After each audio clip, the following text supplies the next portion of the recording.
कांकेर में बीजेपी का कार्यकर्ता सम्मेलन आज है। केशकाल में बीजेपी सम्मेलन कार्यकर्ता का जो सम्मेलन है वो आयोजित होने वाला है। बड़ी संख्या में बीजेपी के कार्यकर्ता शामिल होंगे। पूर्व आईएएस अधिकारी नीलकंठ टेकाम शामिल होंगे।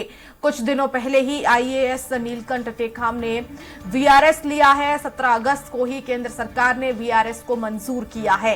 कार्यकर्ता सम्मेलन में प्रदेश प्रभारी ओम माथुर, पूर्व मुख्यमंत्री रमन सिंह, प्रदेश अध्यक्ष अरुण साव समेत कई बड़े नेता शामिल होंगे।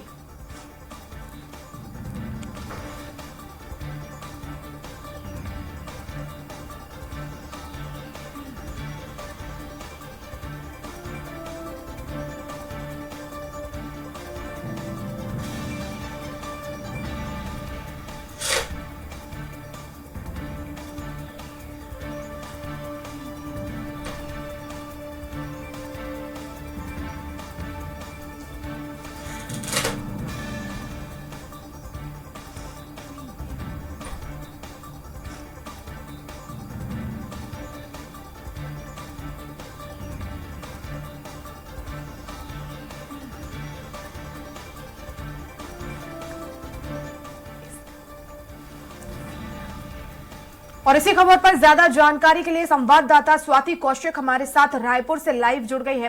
स्वाति, आज बीजेपी का कांकेर में कार्यकर्ता सम्मेलन आयोजित होने वाला है। क्या रणनीति है, किस तरह से कार्यकर्ताओं को जो है जीत का मंत्र दिया जाएगा?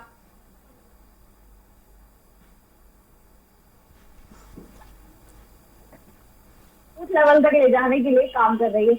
हमने देखा कि अभी पिछले कुछ दिनों से लगातार बैठकों का दौर चल रहा है। कल भी जिन 21 प्रत्याशियों को 21 लोगों को प्रत्याशी घोषित किया गया, उनसे जो प्रभारी हैं उन्होंने 1-to-1 चर्चा की।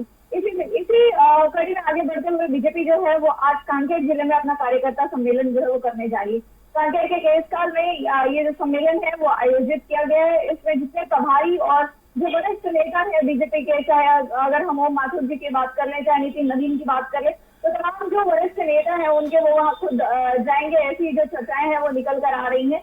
तो इन सम्मेलनों के माध्यम से बीजेपी लोगों तक कैसे पहुंचना है, इसके लिए अपने कार्यकर्ताओं को रिचार्ज करने की कोशिश जो है वो अभी लगातार कर रही है। जी बिल्कुल स्वाति, और ऐसे समय में बहुत ज्यादा जरूरी है जब सीएम भूपेश बघेल ने कई क्षेत्रों में जो है बड़ी सौगातें भी दी हैं और उनके कार्यकाल को जनता पसंद भी कर रही है।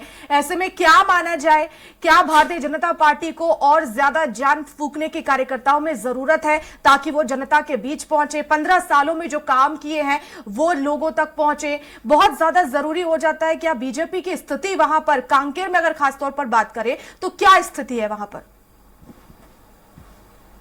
जी देखिए, कांकेर जो है, कांकेर जो जिला है वो बस्तर संभाग के अंदर आता है और बस्तर संभाग के अधिकतम सीटों की बात करें तो वो कांकेर में है।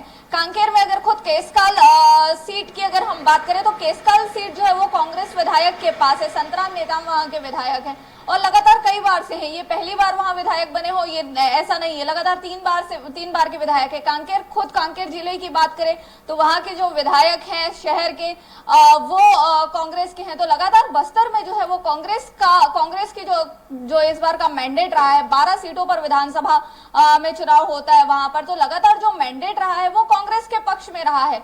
और इस बीच बीजेपी वहां पर जाती है। इसके पहले भी हमने कई बार देखा कि जगदलपुर में ओम माथुर जब प्रभारी नियुक्त होकर, प्रदेश के बीजेपी प्रभारी नियुक्त होकर आते हैं तो वो किस तरीके से जगदलपुर में फोकस करते हैं। इसका सीधा मतलब है कि बस्तर में फोकस करते हैं और बस्तर के रास्ते ही छत्तीसगढ़ की सत्ता में काबिज हुआ जा सकता है। ये पहले भी कई बार कहा जा चुका है। तो लगातार बीजेपी अपने कार्यकर्ता सम्मेलन कह लीजिए, बूथ स्तर की रणनीति कह लीजिए, तो लगातार बीजेपी यहाँ पर अपने कार्यकर्ताओं को जनता तक कैसे जाना है इसको लेकर काम कर रही है और कौन से मुद्दों के साथ जनता के बीच जाना है इसको लेकर काम कर रही है। तो कहीं ना कहीं कहा जा सकता है कि जो अभी एक तरफा मैंडेट जो कांग्रेस के पास है, बीजेपी कहीं ना कहीं उसमें कांग्रेस को डेंट लगाने की कोशिश जो है वो बस्तर के माध्यम से कर रही है। जी स्वाति, अभी तक 21 नामों का ऐलान भारतीय जनता पार्टी की तरफ से हो चुका है, तो उसमें बस्तर की भी सीटें शामिल है? जी देखिए, अगर पूरे नामों की चर्चा करें तो 21 में से 5 जो है वो महिलाओं के पास है और 9 जो है वो आरक्षित क्षेत्रों के पास है। तो बिल्कुल इसमें कुछ सीटें जो हैं वो अभी आज क्लियरिटी के लिए अभी और बची हुई है। तो 21 सीटों में अभी अगर बस्तर की बात करें तो बिल्कुल कुछ ऐसे नाम जो है वो निकल कर वहां से नहीं आ रहे हैं जो बहुत अट्रैक्टिव हो बीजेपी को लेकर, क्योंकि बीजेपी हर बार बात करती रही है कि हम नए चेहरों के साथ हम काम करेंगे, नए कैंडिडेट्स लेकर आएंगे। छत्तीसगढ़ियावाद जिस तरीके से मुख्यमंत्री भूपेश बघेल ने यहाँ पर सेट किया है तो उसके अनुरूप कैंडिडेट लेकर आएंगे। तो बिल्कुल वर्षा, अभी यहाँ पर कहीं कुछ ऐसा निकल कर नहीं आ रहा है, क्योंकि अगर हम बात करें अब नए प्रत्याशियों की तो सिहावा जो है वो आखिरी जो क्षेत्र है अभी दिख रहा है। सिहावा के नीचे भी किसी तरीके से जो दक्षिण छत्तीसगढ़ है वहां पर अभी किसी तरीके के नाम की घोषणा जो है वो नहीं की गई है। तो बिल्कुल अभी बीजेपी अपने बस्तर कार्ड को, बस्तर संभाग के कार्ड की तरह अगर हम बात करें राजनीतिक कार्ड की तरह, तो बिल्कुल उसको संभाल कर खेलना चाह रही है और अभी कहीं ना कहीं पूरे रणनीति बनने की, पूरे एक रोड मैप बनने की कि किस तरीके से उम्मीदवार रखे जाए और किस तरीके से वो लोगों तक पहुंचेंगे, इसकी पूरी रणनीति बनाने का जो है वो इंतजार कर रही है अभी बीजेपी कहीं ना कहीं। जी बिल्कुल, बहुत शुक्रिया स्वाति तमाम जानकारी के लिए।